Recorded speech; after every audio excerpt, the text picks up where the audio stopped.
What's up, everybody, man? Back. Welcome to a brand new video, and today we're going to be doing another Godzilla Kong news roundup. In this video, we're continuing our chronological journey through the development of Godzilla Kong Supernova by talking about events that happened in April, and today we are talking some figures, including one of the most absurd figures I have ever seen. I can't believe this is a real thing. We're talking some concept art, and we're going to be breaking down the new Justice League versus Godzilla versus Kong. Let's get into it.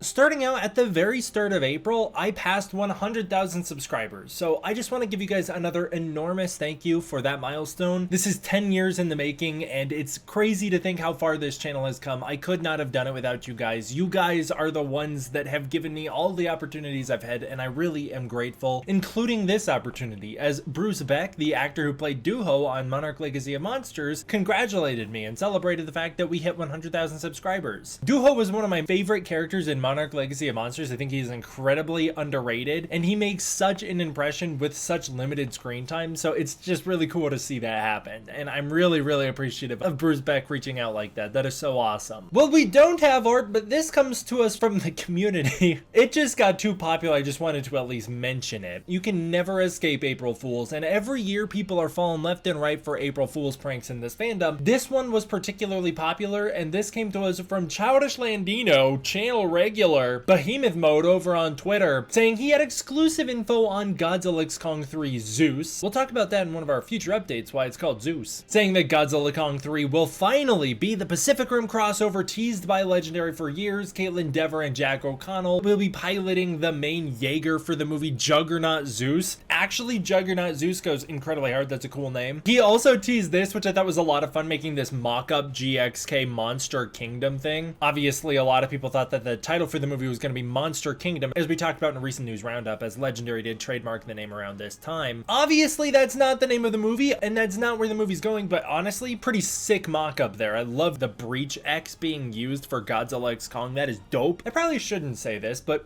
I'll spill a little tea for you guys. I have heard that we have come incredibly close behind the scenes to having a Godzilla Pacific Rim crossover, and each time, thankfully, somebody steps in and goes, hey, wait a minute, what? Those aren't in the same continuity, and saves us from an enormous continuity error, as it seems a lot of the time they're just gonna be like, oh, let's just merge them and people won't think about it. Or they'll be like, what if we just put the Jaegers into the MonsterVerse? That would be nothing. No one cares if it's Jaegers versus Godzilla. That's the same thing as if you just introduced a brand new mech. It would mean nothing. What we would want to see is the Pacific Rim Jaegers, and to be honest, the only one we want to see is Gypsy Danger, piloted by Raleigh and Mako, and she's dead. She blew up in a helicopter. After Pacific Rim 2, I don't really want to see a MonsterVerse Pacific Rim crossover, but I have heard we've come pretty close a couple times.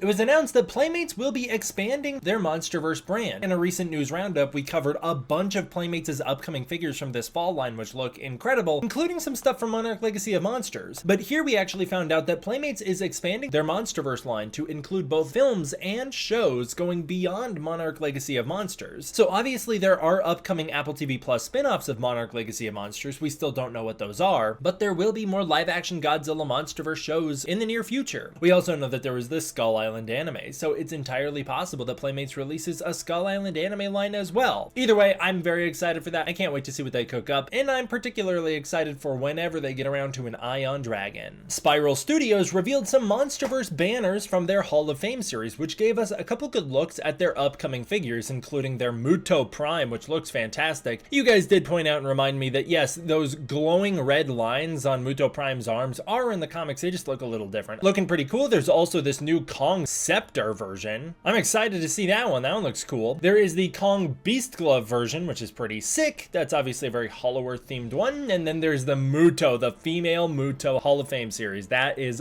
awesome. I love to see some Mutos get some love. The Mutos are fantastic. I'm a really big fan. The Spiral Studios Warbat was revealed. There's a couple images we have of it, and it looks gorgeous. Incredible attention to detail. I really like those veins throughout the wings. That looks fantastic. This does run for $230, so very pricey, but it's pretty sick. A lot of people were very excited about this one. The Spiral Studios Hall of Fame series Kong weaponized Suko version was announced. This is insane. I can't believe that they would make this, but an incredibly high quality model of Kong abusing a child.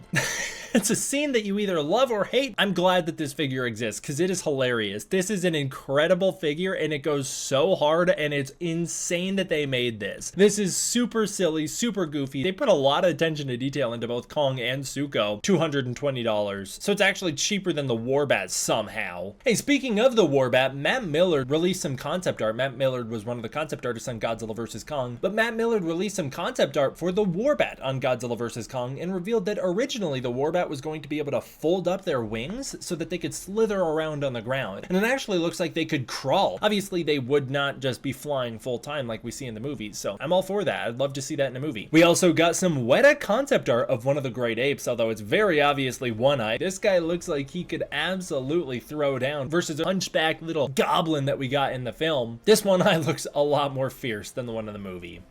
We have some new details for the Justice League vs. Godzilla vs. Kong 2, as well as a bunch of new artwork for it, as a first look was revealed around this time. So first of all, it was announced that the first issue would drop on June 4th, which actually means as of now, the issue's out, although I haven't seen it in comic shops yet, so I'll have to go look for it. Very exciting. We've got a lot of variant covers which look beautiful and awesome. I was a big fan of the Justice League vs. Godzilla vs. Kong 1. You can go check out my review on the channel now. This will be a 7-issue limited run just like the first. It is written by Brian Buccellato with art by Christian Dunst, who are also, I believe, returning from the first comic book. The plot synopsis is that in the aftermath of last year's Justice League vs. Godzilla vs. Kong, Task Force X, or the Suicide Squad, launches a plan to develop hybrid titans that Amanda Waller can control to guard against future titan attacks on Earth. To stop Task Force X, the Justice League travels to legendary Earth and must face the dangers of the Hollow Earth, Kong, and Godzilla, King of the Monsters. First of all, that's interesting that the Justice League would even need to worry about the Suicide Squad, as I feel like they could mop the floor with them. Second of all, cool that we now have confirmation that the MonsterVerse is called Legendary Earth in this timeline. And it's also interesting to be like, when does this take place? As the last one obviously ported over Skull Island and Kong, but Kong was aware of his axe as he materializes it. The Mass Awakening seemed like it was in progress, as a lot of those titans were out and about, but at the same time there was Warbats on Skull Island, so it made absolutely no sense in the MonsterVerse canon, and I'm assuming this one's also going to make no sense. But Kong's now in the Hollow Earth, so is this a Kong post Beast Glove, or is this a Kong post Godzilla vs. Kong? I have no clue.